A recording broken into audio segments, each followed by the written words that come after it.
It was good to be home again.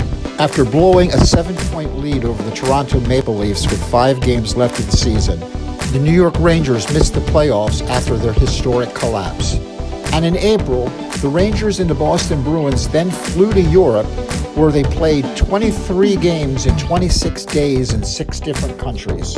Although the players had a great time in Europe, seeing the sights, drinking German beer, and entertaining numerous young female European hockey fans in their roles as international goodwill ambassadors, it must have felt good to finally get the chance to take off the skates and rest after such a long and emotionally exhausting season. The players and the coaches weren't the only ones to have a good time in Europe. Hall of Fame referee Red Story also got a free European trip out of the tour. Although the European crowds were disappointingly small, the players did their best to entertain the sparse crowds with fisticuffs. According to Red Story, who refereed all 23 matches, once in a while we just let them go. By that he meant the referees kept the rule book in his pocket and let the players just fight it out. According to Red, 5 minutes before the end of the last game during the tour, we had a whale of a fight between Jimmy Bartlett and Bronco Horvath. There were others too, and the crowds loved it. Over there, I guess they figured our hockey is murder on ice. So, once in a while, the boys didn't pull any punches and we let them go to it. What shocked the European fans the most wasn't the violent nature of Canadian hockey, but how this violence was actually encouraged. Nevertheless, it was good to be coming home to his wife Helen, his 4-month-old daughter Melinda, and one of the great loves of his life, Kelly. Kelly was a mongrel that was part German Shepherd and part Collie. Coach Phil Watson likes to tell the story about the time the Rangers returned to New York by plane at 3 o'clock in the morning. At the gate to greet the flight was Jimmy's wife Helen, who brought the dog Kelly with her. Phil Watson laughed and asked, "Do you know what Bartlett did?" He kissed the dog and said hello to his wife. But then again, only Bartlett would give an Irish name to a German Shepherd. During his entire life, Jimmy had a deep and profound love for all animals. I remember as a kid, when my dad would find a mother bird nesting her babies, he would wake up early in the morning and dig up earthworms to feed them. On the ice, Jimmy Bartlett was a very emotional player. Nobody celebrated the scoring of a goal with more joyful exuberance than Bartlett. On the flip side, Jimmy's inability to often control his temper put him too often in the penalty box and Phil Watson's doghouse. However, off the ice, it was a different story. Jimmy was a fun-loving, happy-go-lucky guy. Formal settings and solemn occasions made him extremely uncomfortable, and he would respond to this by either making a joke or through laughter. Verbalizing his deepest emotional feelings was also very difficult for him, and he would respond in the same way. Jimmy had a very sweet, gentle, and tender side to his personality, but was very uncomfortable expressing those feelings in words to other people. But he had no problem expressing these feelings to his dogs, which he would shower with love, affection, and multiple kisses. Jimmy always had a dog either by his side, on his lap, in his arms, or sleeping with him in the bed. When I was a small child growing up in the late 1960s, my parents gave me a miniature dachshund puppy that I named Clipper. Even though the dog was supposed to belong to me, in reality, it loved Bartlett the most. Jimmy was the dog whisperer, and every dog instinctively loved Bartlett as much as he loved it. Clipper may have been adorable looking, but he was a mean little sucker who would bite everybody. Well, everybody except for Bartlett. When my dad was playing hockey on the road, little Clipper would search for him in the apartment. When he couldn't find my dad, Clipper would find my dad's bedroom slippers, would drag them to the bed with him, and would cuddle up with the slippers as he went to sleep. Clipper was a horny little dog and would run away and roam the neighborhood whenever a female dog was in heat. One day, Clipper got out, and despite searching for him for weeks, we never found him again. Our next dog was a dachshund named Heidi, who we had until I graduated high school. Heidi was nowhere near as cute as Clipper, but was much nicer. More than anything, Heidi loved to play with the ball. Heidi was so smart that she taught herself how to play fetch by herself. When no one would play with her, Heidi would drop the ball from the top step going to the basement. And then when the ball would go down the steps, she would chase it and then go back to the top of the steps and drop the ball again. If you tried to throw the ball over Heidi's head, she would make the most spectacular catches with its mouth that would put Jerry Rice to shame. I remember when my dad used to be cooking in the kitchen, he used to play a game with Heidi. Heidi would stand in the doorway between the kitchen and the dining room and would roll the ball with her nose to my dad while he was standing in front of the stove. My dad would then try to score a goal by kicking the ball past Heidi into the dining room. I remember my dad showing me how Heidi was more skilled at going from left to right than from right to left, and would purposely try to bait Bartlett into shooting to her strong side by leaving a bigger gap on that side open to him. According to my dad, she was a damn good goalie. Phil Watson probably would have preferred her over Gump Worsley. In the late 1980s, my parents got a teacup poodle named Mitzi. Mitzi was spoiled rotten and was gourmet. Instead of eating dog food, my dad would cook beef cubes in wine for her to eat. After Bartlett watched the groomer clip the dog a few times, he bought himself a pair of clippers and took over all grooming duties. My dad didn't really care for the typical little ball that is on the top of a poodle's head, but instead used to give Mitzi big 80s hair. Mitzi did not like to have her nails clipped, but Bartlett would tell her, "Daddy's got to do your piggy toes." He would clip her, bathe her, blow dry her hair, and would even, get this, paint her toenails. Every morning before leaving for work, he would kiss her 100 times and tell her, "Daddy's going to work, Daddy's going to be home soon." Bartlett would take Mitzi everywhere. The store, the post office, the airport, didn't matter. Bartlett loved playing the role of proud daddy when people would see him in public with the dog and say, "Oh, look at the pretty little puppy," and would go over to pet her. Finally, my dad's last dog was a little Yorkie named Teddy, who was named that because he looked like a little teddy bear. Little Teddy was spoiled just like Mitzi was, and my dad and Teddy grew old together. Eventually, Teddy grew blind, deaf, and could barely walk, but was completely happy staying in my dad's arms and sleeping on his lap. During the summer of 1959, Betsy Ross had to get her sewing needles out for one last time as Hawaii was admitted as the 50th state of the Union. On June 27th, Harry Howe, Red Sullivan, and Jimmy Bartlett all traveled to Guelph, Ontario, so they could attend the wedding of their friend and teammate, Leapin' Louis Fontenato, who was able to convince his fiancée to marry him despite having his face rearranged the year before by Gordie Howe. After missing the playoffs by 1 point in the last game of the season, the New York Rangers made some roster changes for the upcoming season. Hank Ciesla and Les Colwell, who were Bartlett's low-scoring line mates during the previous season, were both let go by the team. To replace them, Muzz Patrick brought in center Brian Cullen from the Toronto Maple Leafs and right wing Ken Schinkel from the Springfield Indians. After a 20-goal season in 1957, Cullen had a drop-off in productivity the following year and was left unprotected by the Maple Leafs, which allowed general manager Muzz Patrick to poach him in the 1959 intra-league draft. In the next season, Cullen was sent to the Buffalo Bisons, where he remained until he retired in 1963. Cullen's nephew John later played for the Tampa Bay Lightning in the 1990s, where he was awarded the Bill Masterson Memorial Trophy for dedication and perseverance when he attempted a heroic comeback after suffering a cardiac arrest, a bone marrow transplant, and chemotherapy treatments for non-Hodgkin lymphoma.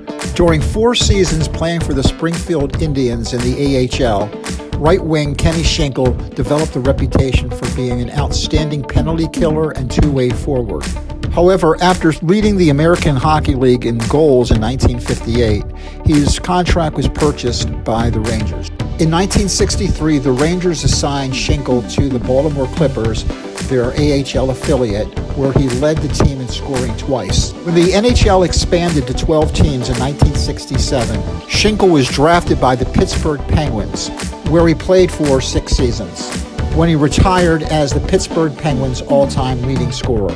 On September 15, 1959, after Eddie Shack was hospitalized with a concussion he received in a violent preseason game against the Toronto Maple Leafs, Coach Phil Watson announced that he would not play any more exhibition games against NHL clubs.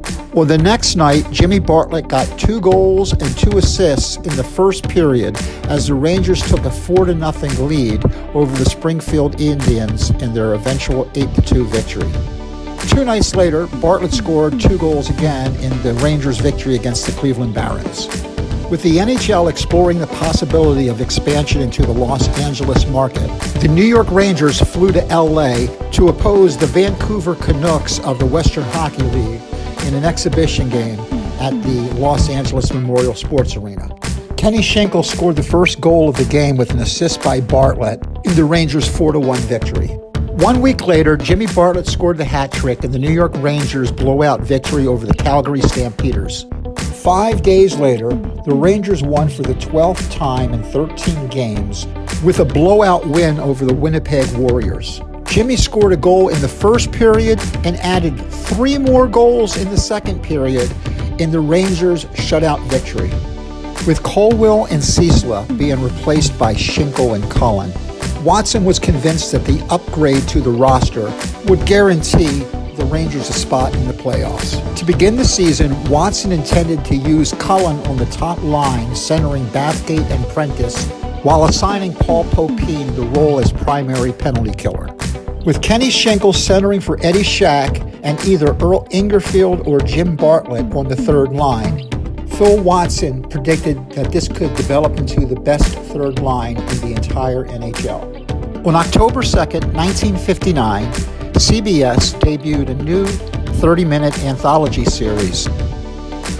Meet Jimmy Bartlett, a 27-year-old hockey player who, after toiling for years in the minors, finally played an entire season with the New York Rangers. After scoring more goals for the Rangers during the European tour than any other player not named Bobby Hull, and having a hat trick in a 4-goal game to end the preseason, Bartlett was confident that he was finally on the road to stardom and a lengthy career playing under the bright lights of Broadway. Lights so blinding that many can't see when that road is detoured to a new destination, one that exists in a dimension not only of sight and sound, but of mind, a journey into a wondrous land whose boundaries are that of imagination. That's the signpost up ahead. Jimmy Bartlett's next stop, the Twilight Zone.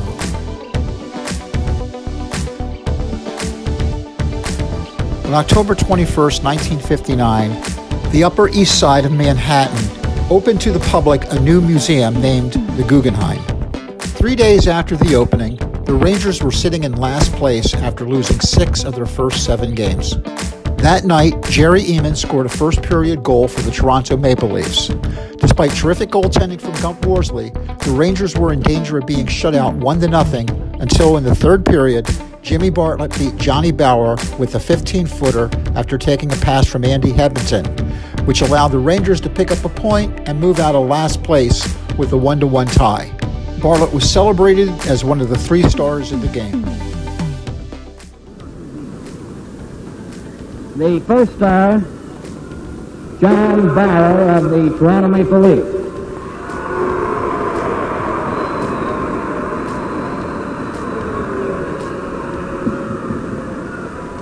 The second star, Jim Bartlett, New York Rangers.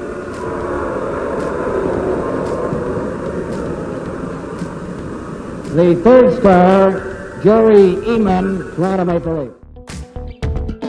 On November 1st, 1959, the Rangers lost at home to the Canadiens 3-1. With Jimmy in the penalty box for charging, Dickie Moore scored on the power play for the first goal of the game, which would feature one of hockey's most historical moments. In the first period, Jacques Plante, the goalie for the Habs, stopped a backhanded shot by Andy Bathgate with his face and had to be helped off the ice, with his dripping blood leaving a red path, as he was taken to the dressing room for stitches. When he returned, Plante was wearing a flesh-colored helmet with slits for his eyes and mouth. Head coach Toe Blake told him no, he could not wear the mask because it would impair his vision. But the Canadians had no backup goaltender that they could use, and Jacques Plante refused to go back into the net unless he was allowed to wear the mask. So Blake reluctantly agreed. And goalies have been wearing face masks ever since. And if it wasn't for Jacques Plante, Jason would not have anything to wear on Halloween.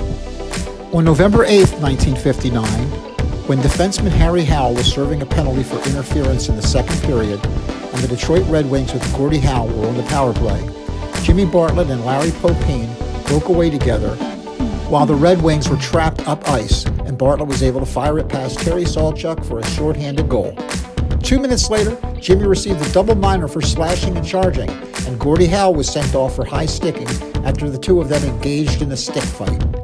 The Rangers were able to snap a 3-game losing streak when, with less than 3 minutes in the game, Bathgate scored the tying goal against the Detroit Red Wings after taking a pass from Jimmy Bartlett.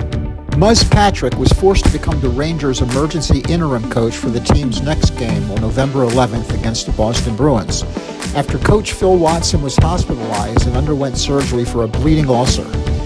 Jimmy scored a power play goal against Don Simmons with a minute left of the game in the Rangers' 6-3 victory.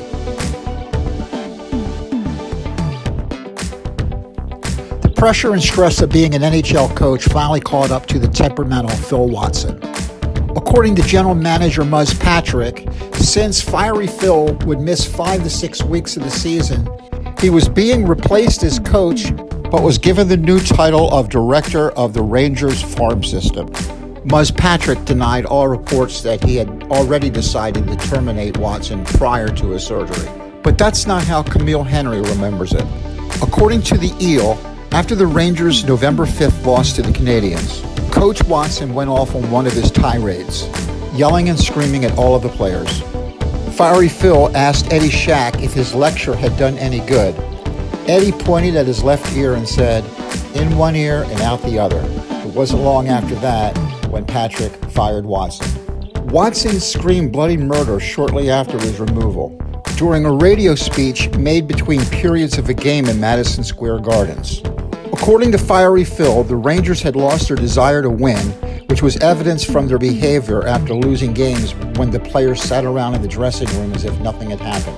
He said that Bill Gadsby was over the hill and that Eddie Shack behaved like a backward child and couldn't be reached for instruction even if hit over the head with a long pole. Showing the same level of paranoia as Humphrey Bogart in the Caine Mutiny, Phil Watson claimed that he was the victim of the conspiracy and that they couldn't get him into the hospital fast enough. Watson said that Jack Adams, the manager of the Red Wings, told him that he heard some of the Rangers players sitting around in a bar before the season began, discussing how they would get Watson fired prior to Christmas. Watson accused Bill Gadsby of being the leader of the coup, along with other crybabies, Andy Hebington, Gump Worsley, Andy Bathgate, and Camille Henry. On November 15th, Alf Pike was hired as the new coach. Like Phil Watson and Muzz Patrick, Alf Pike was also on the Rangers' 1940 Stanley Cup winning team. Because he was a licensed mortician, Alf Pike was given the nickname the Embalmer. From 1949 to 1953, Pike was the coach of the Guelph Bittmore Mad Hatters, the Rangers Ontario Hockey Association junior team, where he won the Memorial Cup and developed future Hall of Famers Andy Bathgate and Harry Howell. In 1954, Pike moved on to the Winnipeg Warriors of the Western Hockey League, where he won the championship in 1956 and watched Bartlett score 4 goals against his team in the preseason. As a coach, Pike's personality was the exact opposite of Phil Watson's. He was calm, level-headed, and a very nice guy. However, as Leo DeRocha famously said, nice guys finish last, and that's exactly where the Rangers finished at the end of the season. After hiring Pike, Muzz Patrick told the fans that we have too much dead wood. We've got to clear it out.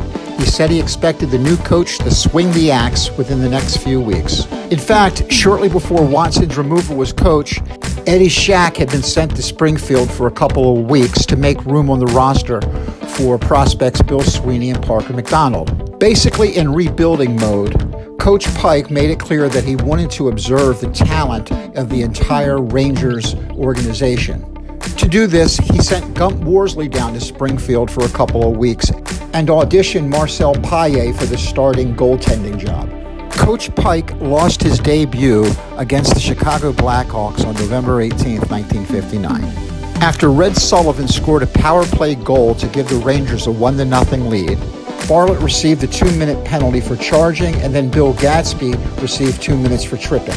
Bobby Hall then tied the score on the 5-on-3 power play, and the Hawks' Todd Sloan added another power play goal with Gadsby still in the sin bin. This game probably did not help Bartlett's reputation with his new head coach. On the same day as Pike's debut with the Rangers, MGM released a new film, a blockbuster named Ben-Hur, which was destined to win a record 11 Academy Awards. The Rangers did not win a single one of their first 7 games under the new Alf Pike regime.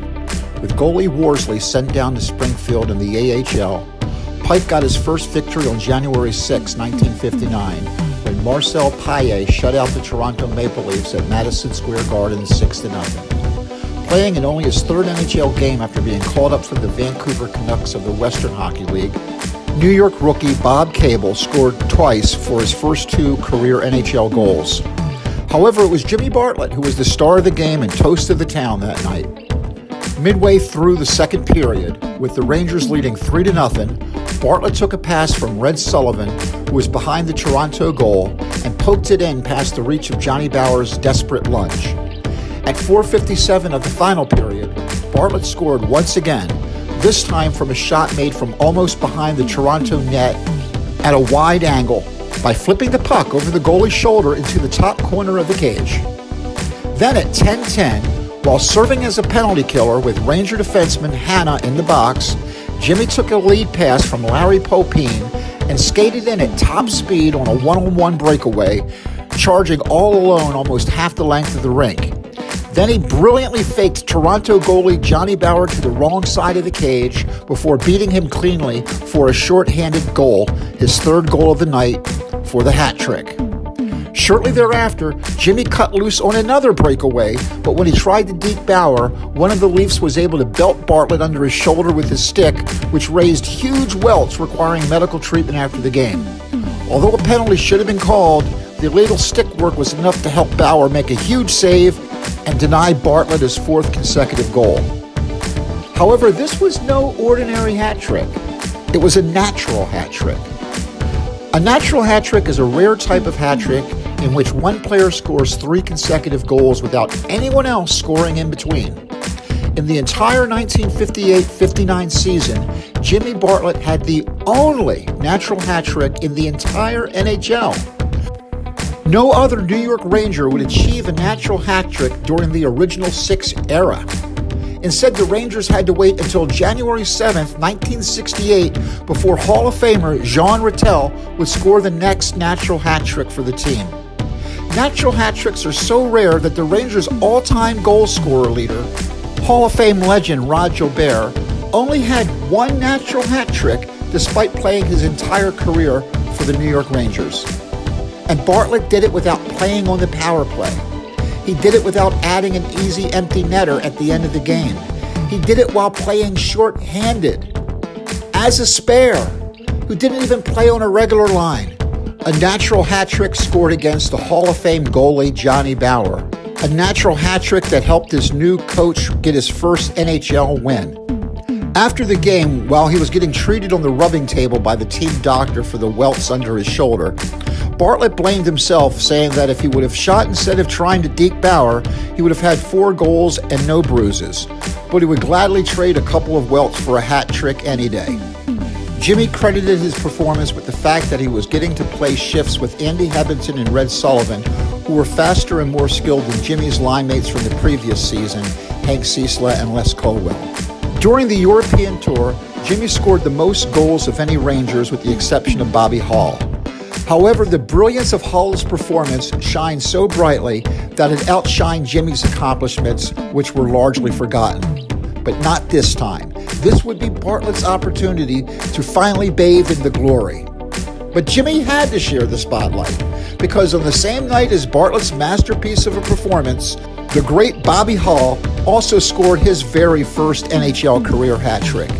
Even though it was not a natural hat trick, It was the first of Hull's 44 career hat tricks, which is still more than anyone not named Wayne Gretzky. In their next game, the Rangers goalie Marcel Paillet stayed in the game against the Boston Bruins despite receiving 12 stitches to the face after stopping a shot with his eye.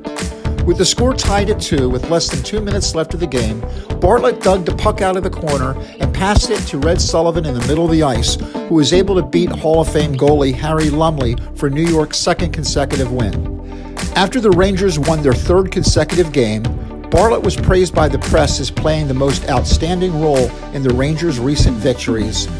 And because he was finally living up to his big-time promise, they predicted that the line of Sullivan, Bartlett, and Hebbington could become one of the best lines in the entire league.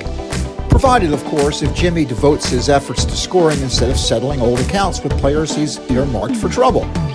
Muzz Patrick even praised Bartlett as being all desire, a yell guy and opportunist, and a great scoring threat. Even Alf Pike praised him, saying that Jimmy is doing all I could ask defensively, particularly as a penalty killer. He once had a reputation for drawing needless penalties, but he's getting over that.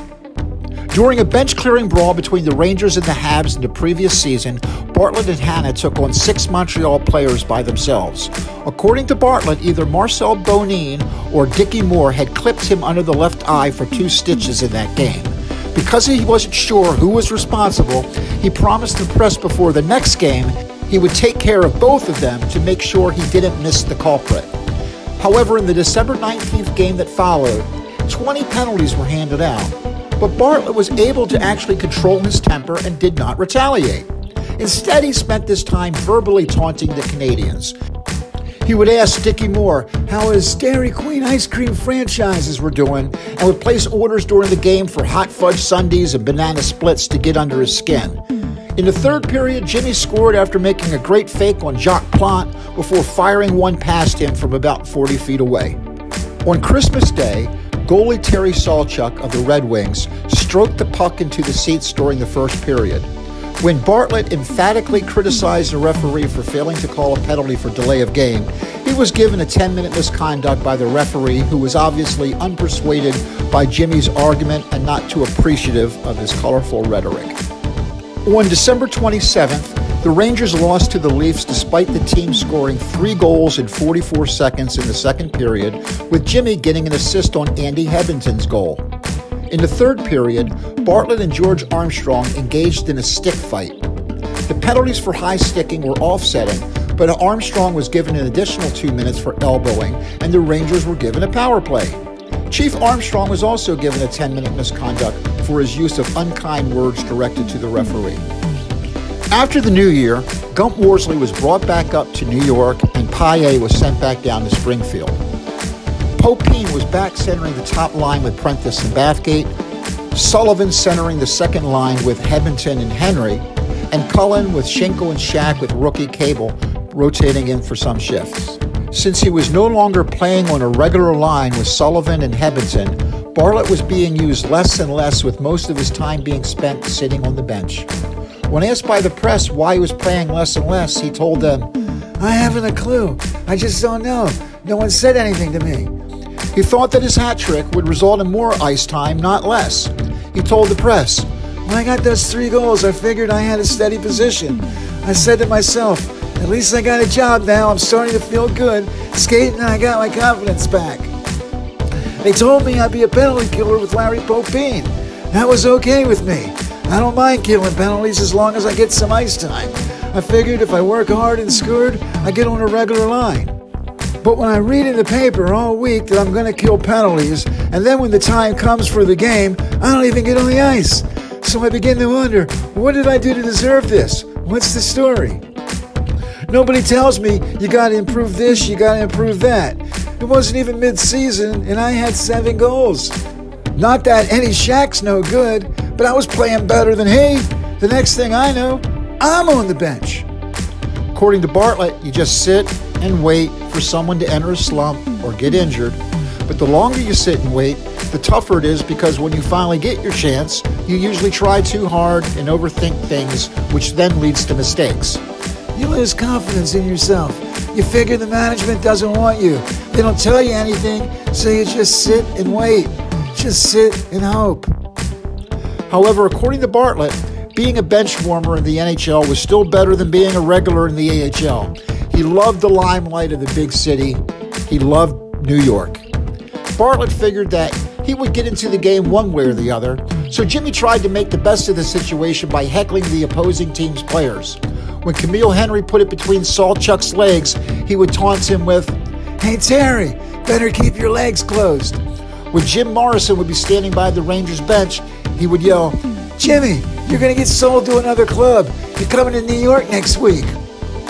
When Marcel Pronovost would be nearby, Bartlett would start talking French behind his back.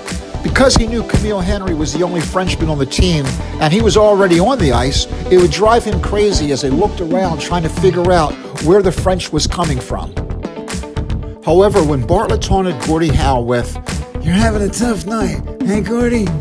Mr. Hockey wasn't rattled and quickly responded by firing back, "Well, why aren't you playing?" Jimmy, summoning all of his inner cockiness, simply smiled and responded, "You're saving me for the playoffs." Even though Jimmy was no longer getting many meaningful minutes on the ice, he remained extremely popular with the fans.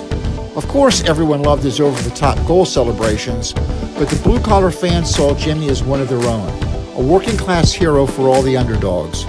Though only 5'9", Bartlett would hit opposing teammates on the ice with reckless abandon and was always more than willing to drop the gloves and take on anyone, regardless of their size or reputation.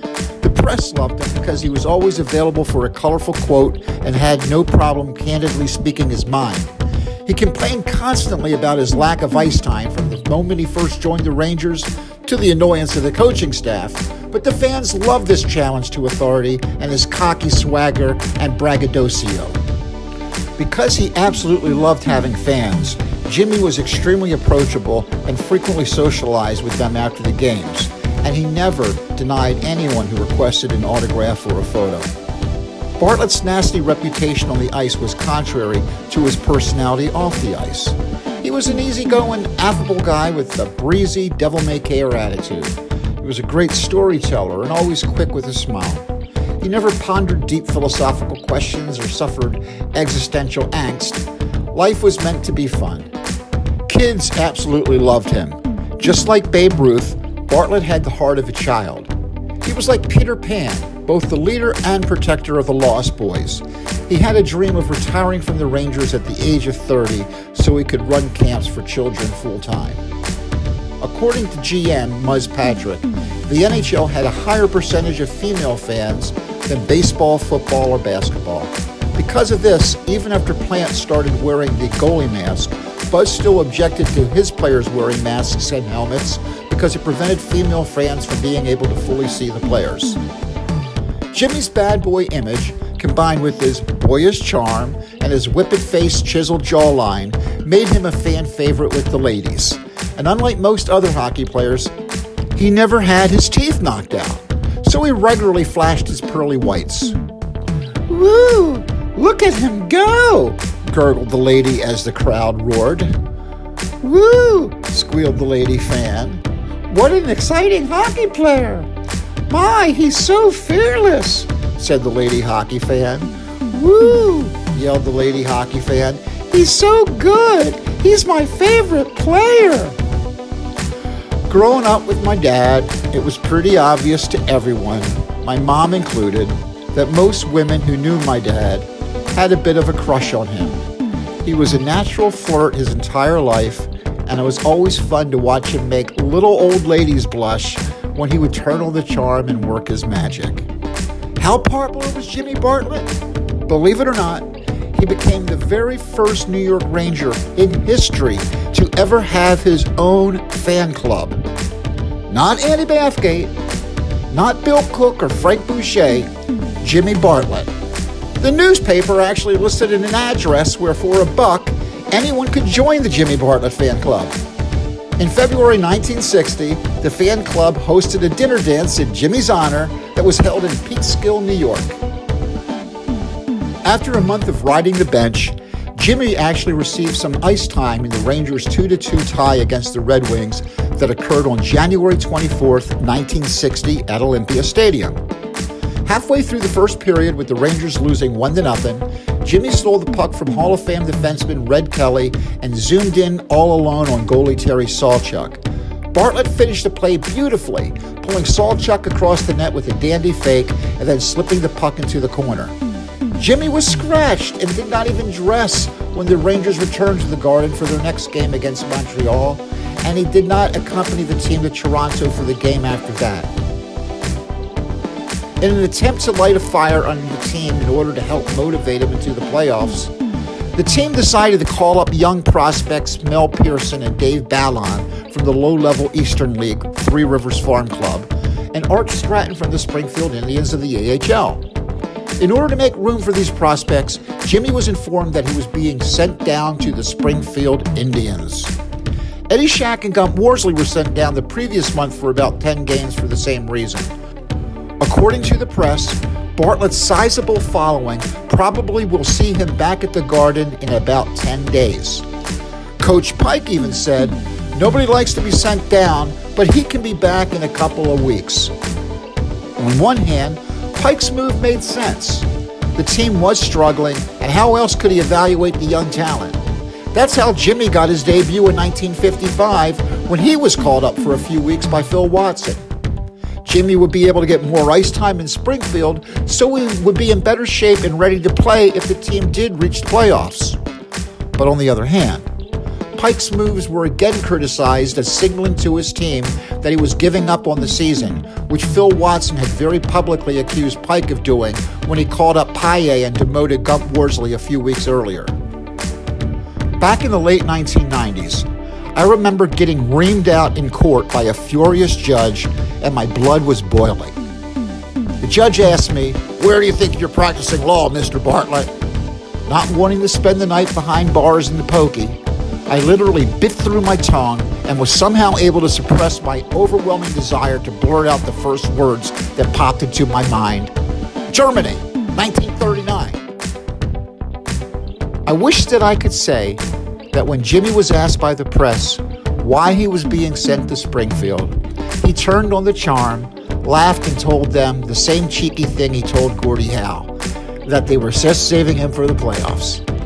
I wish that I could say that he at least was able to bite his tongue like I would do 35 years later. But no amount of wishing can change the facts. Instead, Bartlett went ballistic. After being told that he was being sent to Springfield, Jimmy, what a crazy guy Bartlett, the peppery little forward, let loose a scream that could be heard for miles. He loudly accused Pike of playing his favorites. "I guess you gotta be one of the Guelph boys to get anywhere around here." Bartlett even challenged Pike's competence as a coach.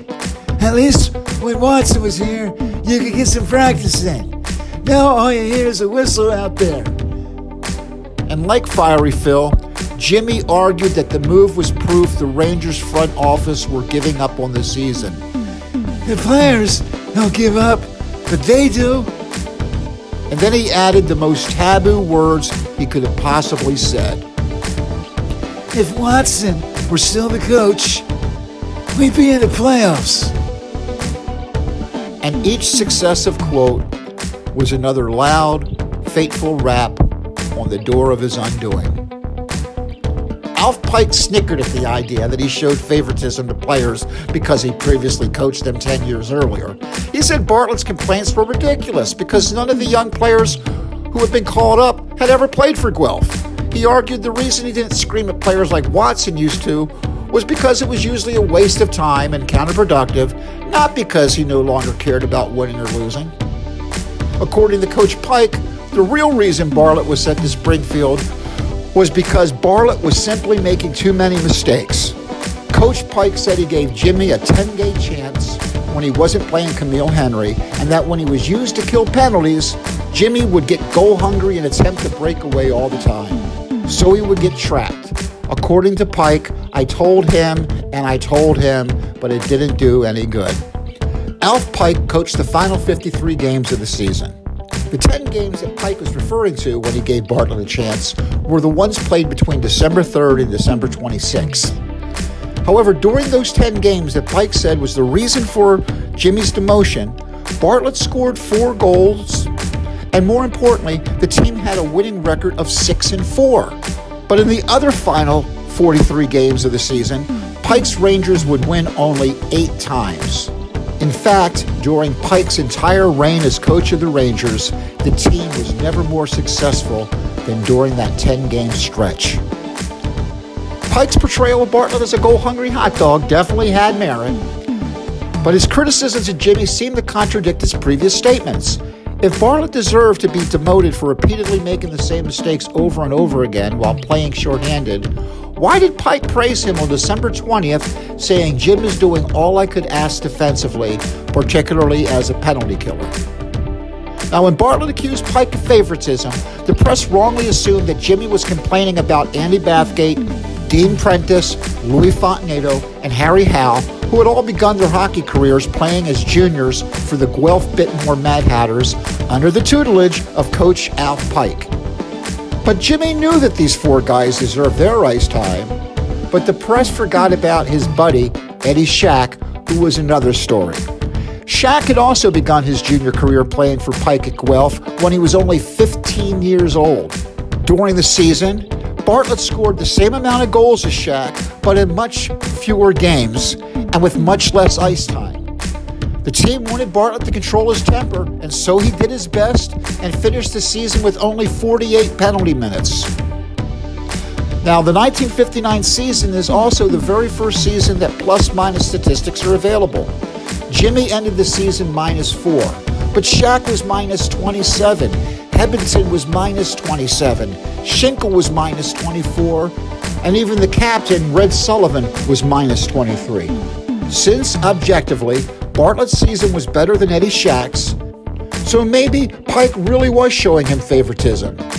However, Bartlett's obvious feelings of loyalty to his old coach, Phil Watson, more than justified Pike's preference for his boys from Guelph like Shack, who are more inclined to be similarly loyal to him. Although Bartlett wasn't happy to be back in the AHL after playing in the NHL, at least he was able to reunite with some old friends. The starting goalie, Marcel Paillet, was Jimmy's teammate from way back since his senior hockey days with the Matan Red Rocks. The Springfield Indians' leading scorer was Bill Sweeney, who had also led the Reds in scoring during Bartlett's last year in Providence. During the regular season, Sweeney was the runner-up in scoring to the league's MVP, Fred Glover. And at right wing, Springfield had Jimmy's longtime Providence teammate, Bruce Klein, who also finished in the top 10 that year in scoring. All 3 were eventually inducted into the AHL Hall of Fame. The old city of Springfield, Massachusetts was famous in American history for being the site of Shays' Rebellion of 1787, which precipitated the creation of the United States Constitution. Sports fans know Springfield as a site where James Naismith invented basketball and is the home of the Basketball Hall of Fame. Bartlett was sent down from the Rangers that were the worst team in the NHL to the first-place Springfield Indians that were easily the best team in the American Hockey League that season. Nevertheless, there was nothing that struck fear in the hearts of hockey players more than the threat of being sent to Springfield. From 1986 to 2019, Don Cherry co-hosted the Coach's Corner segment during Hockey Night in Canada, where he was famous for his outspoken manner and controversial opinions. And there is no one Cherry hated more than Eddie Shore. In the movie Slapshot, Paul Newman encouraged the Hanson brothers to quit being dirty, violent goons in the team's final game of the season and instead played old-time hockey, like Eddie Shore in the team's final game. The movie gave the false impression that Eddie Shore was a squeaky clean player who abstained from fighting.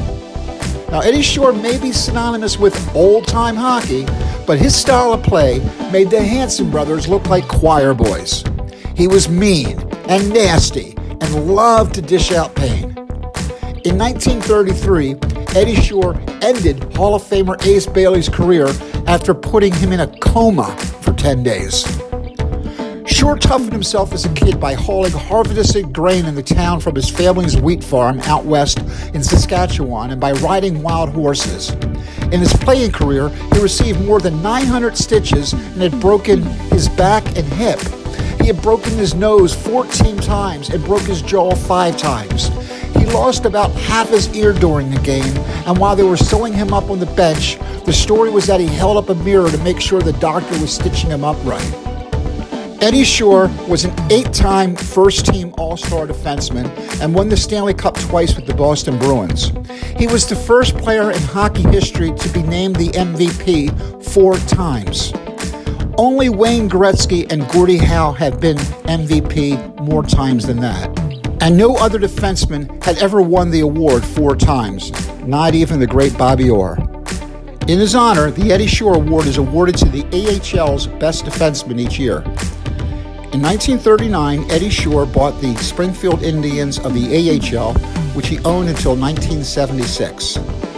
In his autobiography, Grapes, Don Cherry referred to Eddie Shore as the Darth Vader of hockey and referred to his time playing in Springfield as the Siberia of hockey. The idea of being traded to Springfield was so terrifying to players that some players put in their contracts that under no circumstances could they ever be traded to Springfield. Unfortunately for Cherry, he did not have that clause in his own contract, and he was sold to Eddie Shore by Hershey in 1957. One of the reasons he was hated by his players was because Shore was notoriously cheap. He was so stingy that when he bought the team, he used to make extra money parking cars outside the arena before games. He was too miserly to buy tape for the players to tape up their stockings, so he would have his players take old tire inner tubes and cut them into rubber bands that the players could use for their stockings instead of tape. When the ice capades would come to town, Eddie would be up in the rafters operating the spotlight to save himself a few bucks. To keep light bills down, he had team practice in semi-darkness. If he thought payroll was too high for the week, on payday, Shore would simply fine players for poor play in order to cut down on how much he had to pay them. He would even fine players who hadn't been on the ice for a month. Left winger Bill McCreary was one of Alf Pike's Guelph players who never was able to earn a roster spot with the Rangers and was sent to Springfield in 1958, where he toiled for 4 years, scoring 33 goals in 1960. After being sold to the Canadiens organization, he was sent down to the lowly Central Hockey League, where he played for 4 years. When the NHL expanded in 1967, McCreary was able to finally secure a roster spot on the St. Louis Blues as a 32-year-old rookie, where he played for 4 more years before becoming the team's head coach. According to Bill McCreary, we were on strict budgets with Shore. He never allowed us more than 15 cents to tip taxi drivers. After a while, we got so well known around the league that none of the cabbies wanted to pick us up. According to both Cherry and McCreary, he would put in his players' contracts that they would get a big bonus if they scored 30 goals and then would bench them the rest of the season when they got their 29th goal. In his first season with the Springfield Indians was new coach Pat Egan. Like Eddie Shore, Egan was a rugged all-star defenseman for the Boston Bruins, where he played for 6 seasons in the 1940s before winding down his career as a player-coach for the Providence Reds in the 50s and with a few teams in the Western Hockey League. Egan served as the coach for Eddie Shore's Indians for 6 seasons. After retiring from coaching, Egan worked in operations for Northeastern University for 22 years. Cherry despised Pat Egan almost as much as he disliked Eddie Shore. As owner of the team, Eddie Shore saw himself as an absolute monarch with unlimited powers. Even though Egan was the coach, Shore was the one on the ice most of the time giving instructions during practices. Egan may have been a tough defenseman when he played, but according to Cherry, he jumped whenever Shore snapped his fingers. According to Bartlett, Shore would have a flunky who would sit next to him in the stands during the game. Shore would use the flunky as a courier who would then spend the game running notes to Egan so Shore could micromanage his team. Shore had his team undergo 3 training sessions a day, lasting 2 hours each session. The players were allowed only 30 minutes for lunch, which wasn't enough time for the goalies to even change. So the goalies would go to the lunch counter across the street wearing all their equipment, including their pads. Eddie Shore was referred to by his players as the old man and was a crazy combination of finesse and tough. Even though Eddie Shore was in his 60s, he could skate faster backwards than forwards and would display his athleticism by literally taking his laces out of his skates and tap dancing on the ice. He had enormous hands and could easily grip a basketball with either one. Hall of Fame coach Emile Francis described Eddie Shore as being wild, offbeat, nutty, a kook. Whatever the term, you are probably right. He would speak very slowly and in an awkward and extremely formal manner, pausing between every word. For instance, he wouldn't refer to the players' kids as children, but as male and female offspring. The old man never called anyone by their first name. It was always Mr. This and Mr. That. And being called Mr. was the only respect he ever showed the players. He had no respect for the private lives of the players and would get very personal. When is your wife's period? It was Wednesday? Then you do not have relations with her for 3 weeks. He would then count on his fingers to emphasize. 1, 2, 3. Then you can have relations. Floyd Smith was a star right winger for the Indians who scored 31 goals that season and was named the second-team All-Star. After playing 5 years in the Siberia of hockey, he was able to escape Springfield in 1962 when he was poached by the Detroit Red Wings. Smitty would play 10 years in the NHL and would eventually become the first captain of the Buffalo Sabres, and eventually head coach, leading the team to the Stanley Cup final in his very first season. Once Eddie Shore called a meeting for all the players and their wives. The wives thought it was a party, so they all dressed up in their nice dresses. But there was no party. Instead, the wives were subject to a lecture. He told the wives that they were giving their husbands too much sex and it was negatively affecting their gameplay. Now you just cut that stuff out. He then made the newlywed Floyd Smith send his wife home. His only season with the Indians, Springfield left winger Parker McDonald scored 37 goals and, like Floyd Smith, was also named a second-team postseason All-Star for the second time in his career. Fortune smiled on Parker when, after the season, he was poached by the Red Wings, where he scored 30 goals the following season, playing on the new production line with Gordie Howe and Alex Del Vecchio. However, not all of the players were as fortunate as Parker. No player remained trapped in Springfield longer than Harry Pitherney, who had been playing for Eddie Shore since 1949, when Bartlett was still in his first year playing juniors. In 1953, Pitherney tied the NHL record when he scored 6 goals in a game against the Providence Reds for a double hat trick. The 5-time All-Star remains 4th all-times in game played in the AHL, 8th in career scoring, and 6th in career goals, and was inducted into the AHL Hall of Fame in 2011. Anyone who upset Eddie Shore became a member of the Black Aces, one of the many extras he kept on the team, but would not dress for games in order to punish and humiliate them. They still had to practice with the team and had to be ready at a moment's notice in case another regular pissed off Eddie even more. Instead, the Black Aces were required to also do all the odd jobs and maintenance around the rink. He made the players change the light bulbs in the auditorium, making them climb those huge giant circus ladders. He made the Black Aces paint the seats in the stands. He made them sell programs before the games and make popcorn for concessions for sales.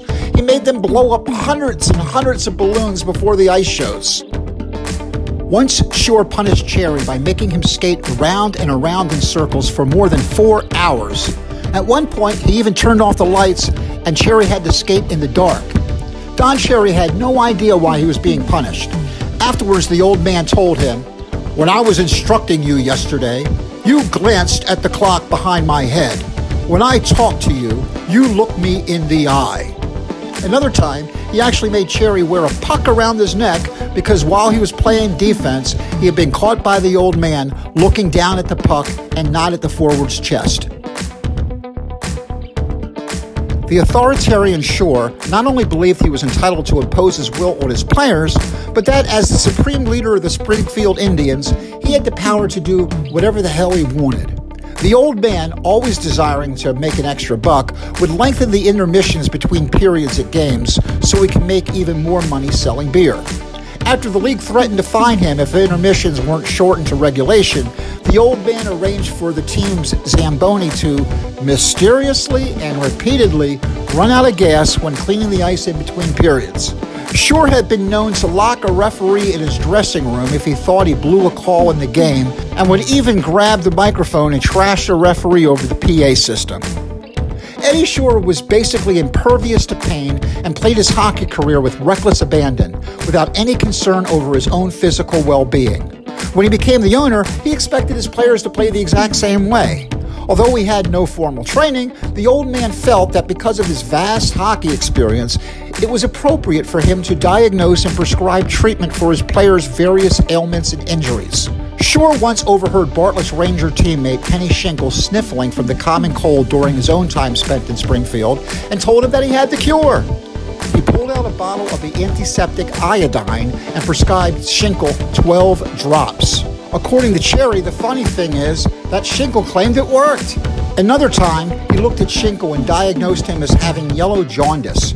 For this, the old man prescribed his special Bartlett treatment, which was a laxative made up of a number of oils that Shore himself concocted. After drinking half of it, Shinkle quickly dropped 12 pounds and told Cherry if he had taken the whole thing, he would have been dead.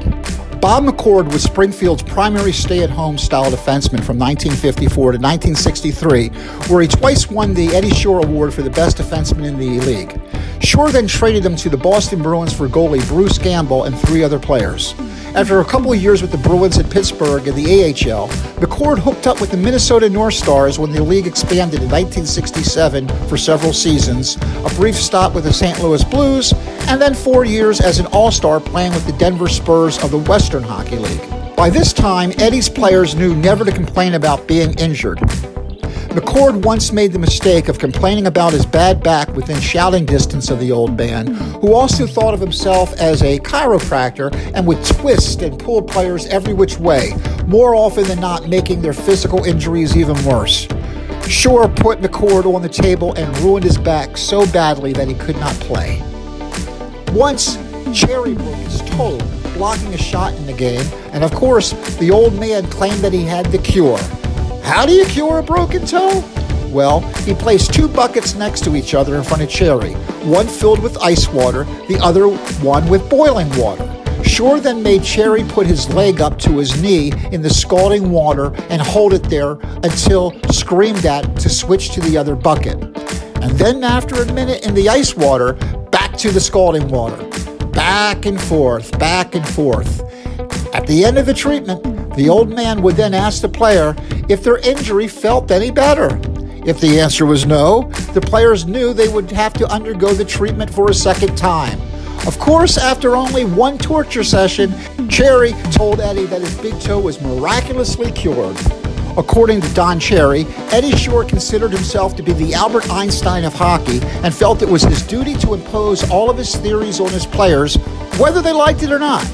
The old man saw himself as a masterful teacher and would spend as much time on the ice as he felt any player needed in order to instruct them on how to play hockey the correct way, the Eddie Shore way. He taught them the Eddie Shore way to skate, the Eddie Shore way to handle the puck.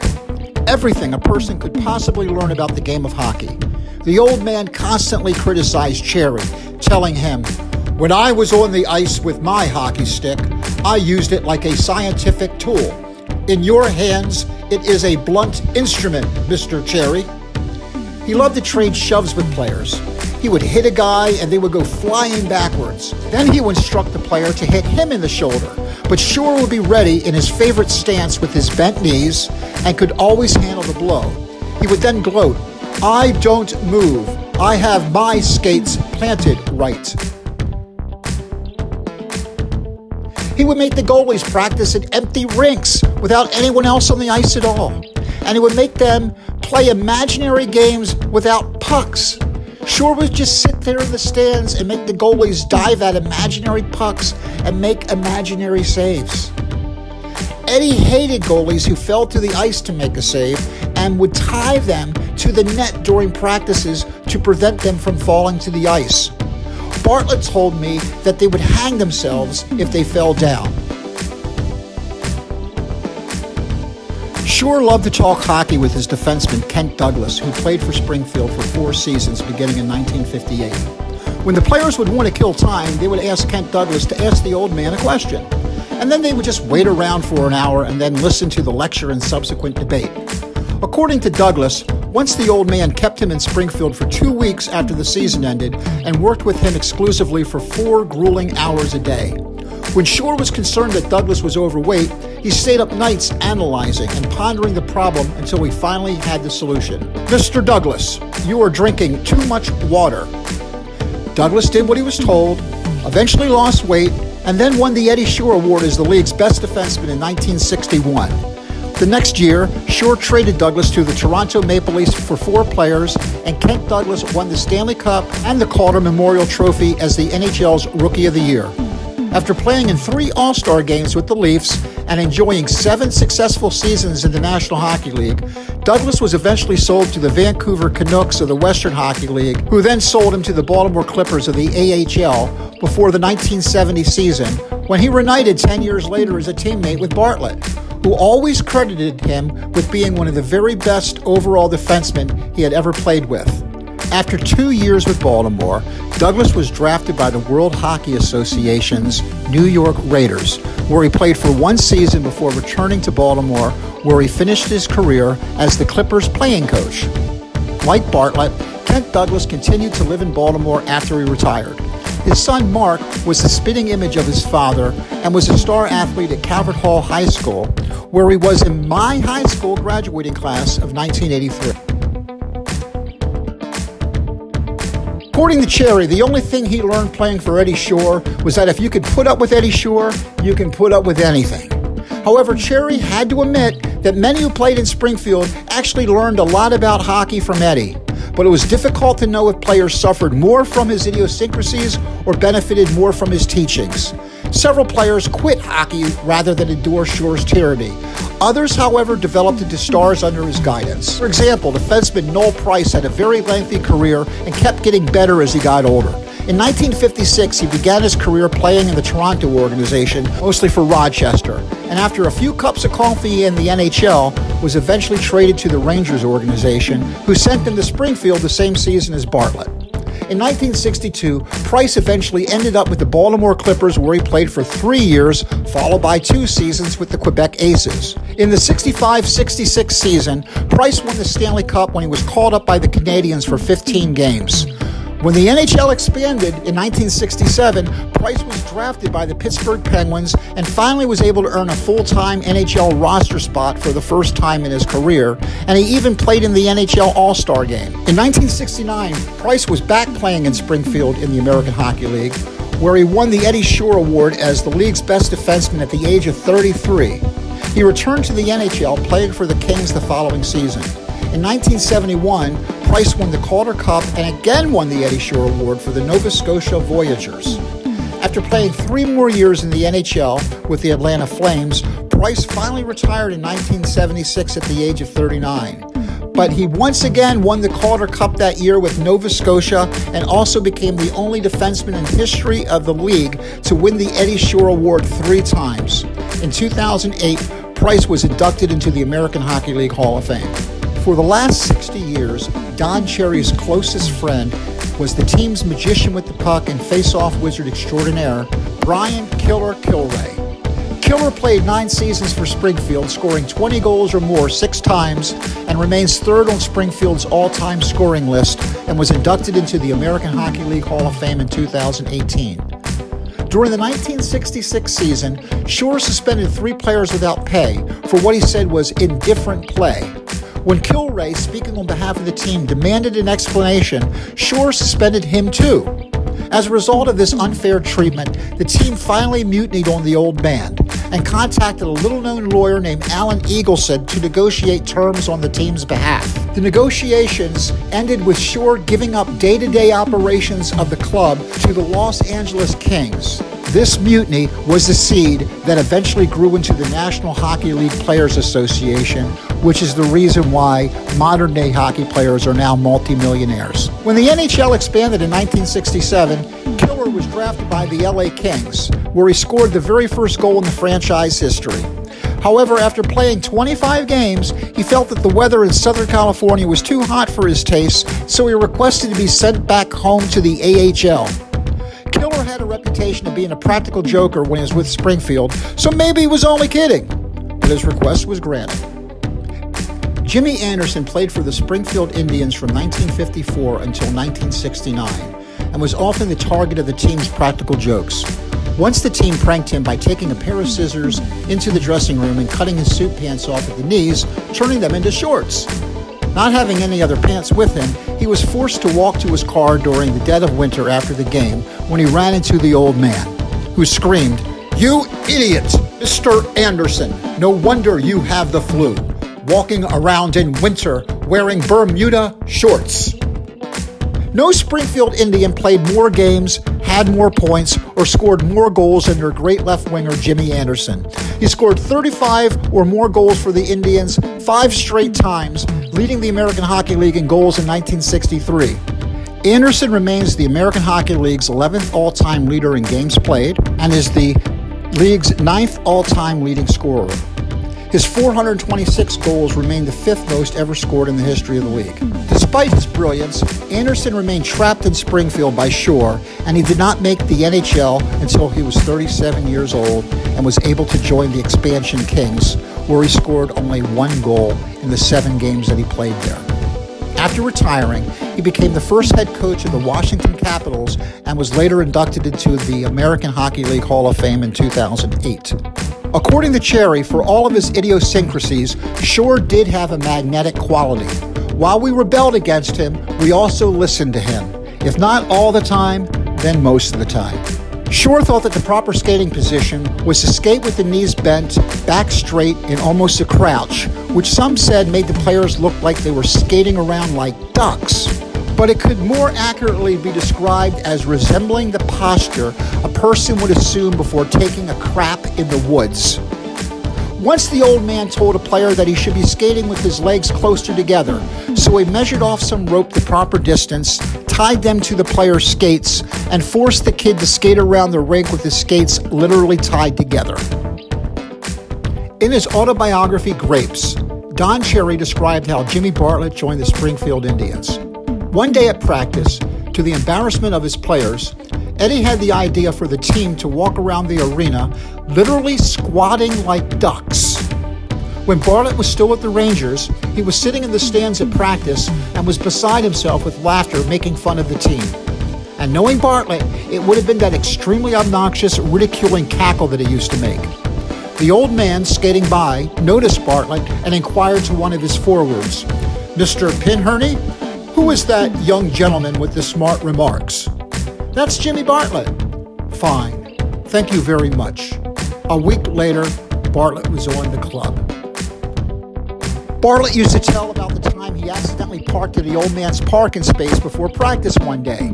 Bartlett was required to leave the ice and had to return to the dressing room and remove all of his equipment and change back into his street clothes so he could move his car out of Shore's reserve spot, and then he had to go back and change back into his uniform so he could incur the wrath of the old man waiting for him back on the ice. During most of his time with Springfield, Bartlett played on the third line centered by Dennis Olsen with Jerry Foley on the wing. Olsen played with the Indians from 58 until 65, scoring 20 goals 5 times. While Jimmy was still playing in Providence, Foley played 2 full seasons with the Rangers until he was purged to Springfield, where he remained until 1968, scoring 20 goals on 3 different occasions. Jimmy made his debut as a Springfield Indian on January 31st, 1960, in a home game against the Cleveland Barons. Despite the game ending in a 4-4 tie after the Barons' Gil Mayer made 58 saves, it did not take Bartlett long to make his presence felt on the team, scoring a goal in the game's very first period with an assist from Dennis Olsen and Kent Douglas. The next day marked the beginning of a key moment in the civil rights movement of the 1960s, when 4 African Americans known as the Greensboro Four began their historic sit-in at the segregated lunch counter at Woolworth's in North Carolina when they were refused service because of the color of their skin. Meanwhile, back in New York on February 3rd, the Rangers failed to win in their 10th consecutive game. During the game, the disgruntled fans at Madison Square Garden chanted, "We want Bartlett! We want Bartlett!" Some members of Jimmy's fan club protested his banishment to Springfield by threatening a hunger strike and to fast until Bartlett returned to New York. On February 5, 1960, Jimmy faced his old team, the Providence Reds, for the first time since he left them several years earlier to join the Rangers. Bartlett took no time finding his touch when he scored the first goal of the game in the first period with an assist from Harry Pidherney. Although Jimmy added a second goal in the second period with an assist from defenseman Irv Spencer, Providence scored 2 in the third period to end the game deadlocked 4-4. On the next night, Springfield lost for the first time at home in 19 games in their 8-3 loss against the Quebec Aces, despite a goal by Bartlett. On February 13th, while losing 2-1, Bartlett scored the tying goal before Bruce Klein and Brian Kilray were able to add 2 more in the Indians' 4-2 victory over the Buffalo Bisons. On March 12, 1960, Bill Sweeney scored twice, and Bartlett and Kent Douglas added goals in the Indians' 4-1 victory over the Cleveland Barons. On March 23rd, Springfield demolished the Hershey Bears 10-3 in a game in which Parker McDonald scored 4 goals. In the final stanza, Bartlett scored a meaningless goal with assists from Floyd Smith and Kilray. The Springfield Indians won the regular season with 92 points in 70 games, easily outpacing the second-place Rochester Americans. With the playoffs beginning, Jimmy was optimistic that a good playoff showing would earn him a golden ticket back to the promised land of the Big Apple. Jimmy optimistically sang off-key to the press. Give my regards to Broadway, remember me to Madison Square. Tell all the gang on 49th Street that I hope to see you there. Bartlett claimed that he was skating his head off and that he was confident that he would be rejoining the Rangers when he attended training camp before the next season, and that he had a lot of people rooting for him. Believe it or not, even though Bartlett was no longer with Springfield, the loyal fans of the official Jimmy Bartlett fan club remains loyal to their hero. According to one of the founders, Frank Puglisi, they liked Bartlett because he was a hard worker and not a bad shot or skater. But most of all, he is just one hell of a great guy. Puglisi promised that he would like to keep the fan club active as long as Bartlett played hockey, and said that they didn't stop liking Bartlett just because he left town. For the rest of the season, Jimmy's fan club regularly road tripped to Springfield to boost their favorite player. No matter where Jimmy Bartlett ended up playing, Jimmy's personal fan club remained intact and would travel to see him play. I remember as a small child traveling with my family in the 1970s to Peekskill, New York for an event hosted by the fan club where they displayed a giant banner dedicated to Bartlett with the following words in large print: that for decades, fan club president Vinnie McCarthy would call Bartlett on New Year's Eve each year to remind him of. We never forget in New York. In the first round of the playoffs, Springfield faced Jimmy's former team, the Providence Reds. In Game 1 that occurred on March 30th, the Indians easily defeated the Reds 3-1 behind goals by Sweeney, Olson, and Douglas, with Bartlett assisting on Douglas's tally. In Game 2, after Pidherney scored for Springfield in the first 2 minutes of the game, Providence goalie Bruce Gamble was perfect during the next 60 minutes, making an amazing 65 saves until Bill Sweeney's winning goal in double overtime finally was able to beat him to give Springfield the 2-1 victory. Bartlett made certain that his return to Providence for Game 3 would be one that the fans would remember. And that game was definitely wild and exciting. Kent Douglas had 2 misconducts and a game misconduct and a fine. Floyd Smith had a misconduct and a fine. Even the Providence Reds general manager Terry Reardon and their coach Johnny Crawford were fined when they both jumped on the ice to protest the referee's decision to wave off a goal. In the wild back-and-forth game, Jimmy scored an unassisted goal near the end of the first period to tie the game at 3.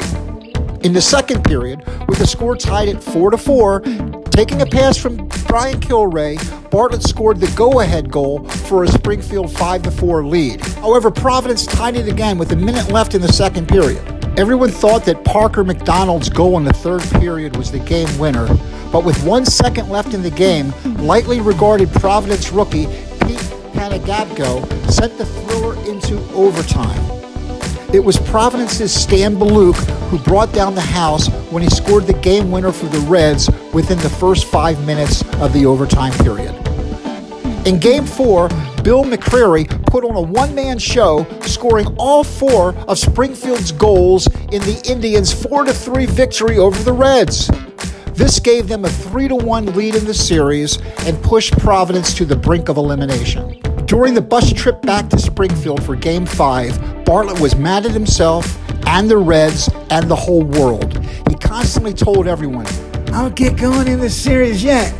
I'm going to score 2 goals." On April 8, 1960, Springfield hosted Providence on home ice for game number 5. After Providence took the opening lead, Jimmy, taking passes from Olson and Foley, scored and tied the game at 1. In the third period, with the score deadlocked at 3, Bartlett fulfilled his promise by taking a pass from Olson for his second goal of the night for the game and series-winning goal.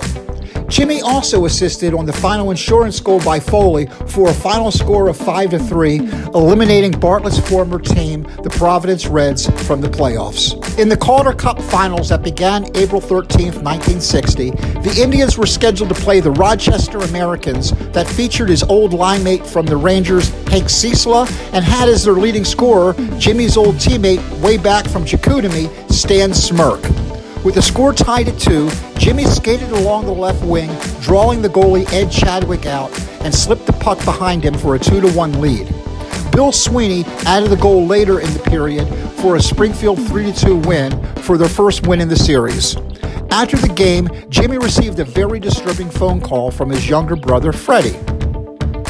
Freddie was scheduled to marry his young fiancée in a few weeks, and his favorite brother, Jimmy Bartlett, was supposed to be the best man. However, the wedding was off. Freddie's young bride-to-be tragically and unexpectedly died the night before. In Game 2, the Rochester Americans blew a 2-1 lead heading into the final period by allowing 2 third-period goals. Bartlett received a major for a fight against Rochester defenseman Joe Crozier. In Game 3, while playing at home, Rochester easily blew out Springfield 7-2 after taking an insurmountable 5-1 lead. With 4 minutes left of the game, Jimmy Bartlett engaged Pat Hannigan in a stick fight, which resulted in a free-for-all that somehow resulted in Bartlett being assessed only 2 minor penalties. According to the press, in that game, Bartlett was at war with the Americans, the fans, the world. The 27-year-old Montreal-born winger had flipped. He picked fights with 3 Americans. He speared at a fan behind the screen with his hockey stick. He spat, he fumed, and he had to be restrained by his own teammates. Coach Pat Egan said, "I'd have had him off the ice if I could have gotten to him." Bartlett had almost created a riot. After the game, Jimmy acknowledged that, "It's been a couple of years since I've got that mad, but what are you going to do? I was mad. That's it. I don't have any grudges. I just play hard. That's all. When you get hit, you got to get even. You have to even up. I got hit by the stick of Hannigan, then Claude Lebros got me with an elbow. I had to get him. You get even with one.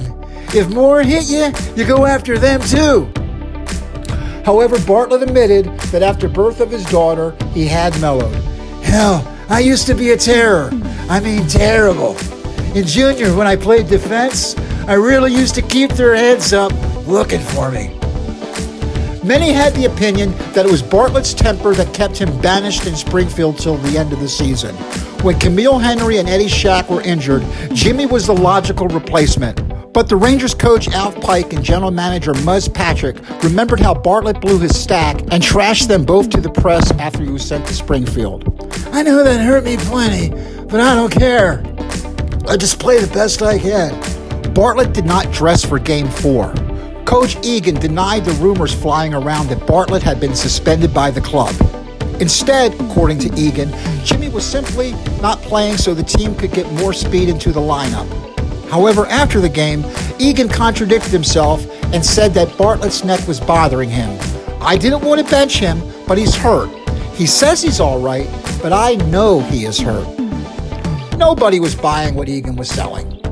Others speculated that because Bartlett had an uncontrollable temper when he gets mad, Bartlett was benched to prevent the Amerks from baiting him from doing something stupid that could detrimentally hurt the team.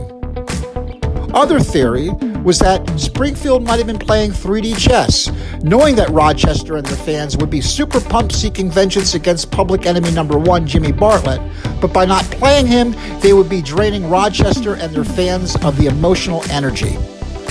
Whatever the true strategy was, it worked. Rochester lost Game 3 at home as Springfield held on to win 3-2 after McCreary, Klein, and Parker McDonald scored first-period goals.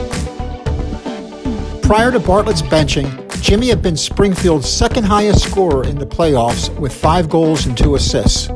However, once again, Bartlett did not play in Game 5. Despite all the speculation, Don Cherry knew the real reason Bartlett did not play. Everyone knew how much Jimmy desired to have a strong playoff performance in order to rejoin New York. However, according to Cherry, Shore had Egan bench him to punish him during the finals of the Calder Cup to ruin Bartlett's career because nobody beats the old man.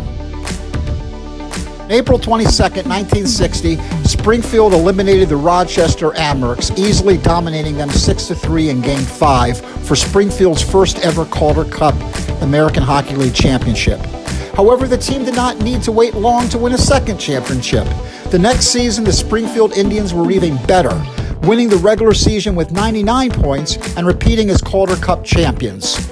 And then in the 1961-62 season, Eddie Shore's team again had the best record in the regular season and became the only team in the history of the American Hockey League to three-peat.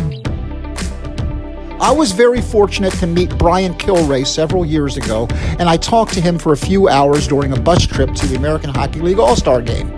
He was a complete gentleman, a total class act in every sense of the word. I asked him about the veracity of the Eddie Shore stories that I had read about in Cherry's autobiography, Grapes. Killer told me that every word that Don Cherry wrote about Eddie Shore was 100% true, and that all the stories about Shore were completely accurate, with only one exception. According to Brian, Pat Egan was an outstanding coach and deserved more credit than he received for the success of the club. Now, although Brian Kilray was inducted into the American Hockey League Hall of Fame as a player, most of Kilray's fame was obtained not as a player, but as a coach. He became the coach of the junior hockey team, the legendary Ottawa 67s, in 1974 and continued there, coaching amateur players between the age of 16 and 21 until finally retiring after the 2008 season. Killer's Ottawa 67s won the national championship in 1984 and 1999, and he is the all-time winningest coach in junior hockey history. In 2003, the award for the Canadian Junior Hockey Coach of the Year was renamed the Brian Kilray Coach of the Year Award. More than a decade before his membership into the American Hockey League Hall of Fame as a player, in 2003, Brian Kilray was inducted into the Hockey Hall of Fame as the greatest coach in the history of junior hockey. Today, Brian Kilray is considered the most beloved person ever to be associated with the sport of hockey in Canada's capital city of Ottawa, and has been acclaimed for being both a great judge of character and a builder of character. Kids would be sent to his team expecting to be turned into better hockey players, but what Brian gave them were life lessons such as teamwork, goal setting, discipline, respect for others, and the importance of giving back to the community. Hall of Fame defenseman Doug Wilson, 1,000-point scorer Bobby Smith, and defenseman Brian Campbell, who played in 4 All-Star games, are just a small example of the hundreds of kids who Brian Kilray molded not just into better hockey players, but into better men.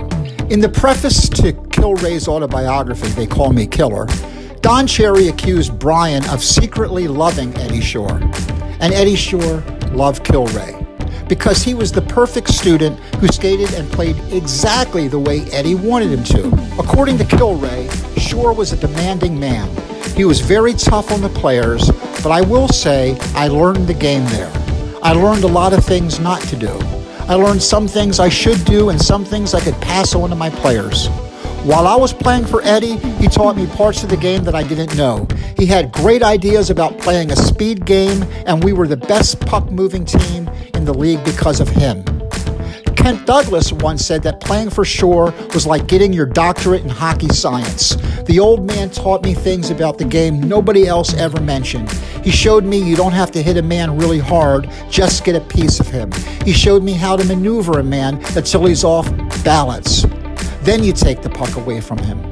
And after Jimmy Anderson retired, he lived the rest of his life in the Springfield area, where he served as a local skating instructor, teaching youngsters how to skate the Eddie Shore way. Although the players despised Eddie Shore, it is impossible to argue with his success. Not only did Shore's teams win, his teams were stacked from top to bottom with quality players. Every player on his roster found success playing in the NHL or NHL. Even more remarkable is how many of them became coaches in the NHL and AHL. As I get older, it becomes obvious that people are complicated. Our heroes are not completely villainous, and villains often are sympathetic. Life is full of contradictions, and truth is often best understood not in black and white, but in shades of gray.